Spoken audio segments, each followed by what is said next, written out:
আজ বানিয়েছিলাম এরকম কালারফুল চিকেনের টলটলে ঝোল। তোমরা যদি এরকম চিকেন বানাতে চাও তাহলে রেসিপিটা দেখে নাও। প্রথমে মাংসটাকে জল দিয়ে পরিষ্কার করে ধুয়ে নিতে হবে, তারপরে নুন দিয়ে ভালো করে মাংসটাকে ম্যারিনেট করে নিতে হবে। এদিকে অল্প একটু পেঁয়াজ কুচানো রেখে দিয়ে আর এখানে রসুন আদা পেঁয়াজ একটু পেস্ট করে নেবো।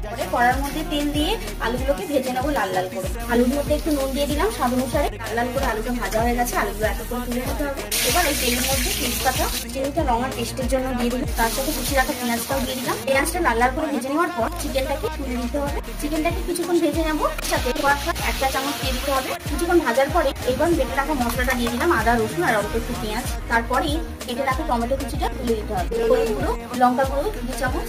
এবার মশলাটাকে ভালোভাবে কষে নিতে হবে। ঠিক মাংসটাকে এইভাবে কালো কালো করে কষে নিতে হবে। তারপরে পরিমাণ মতো জল দিয়ে দিতে হবে। কিছুক্ষণ নাড়াচাড়া করে আর কিছুক্ষণ ফুটিয়ে নিতে হবে। ফোটার পরে দেখতেই পাচ্ছি ঝোলটা কত সুন্দর কালার এসেছে। তাহলে আমাদের এই টলটলে মাংসের ঝোল কম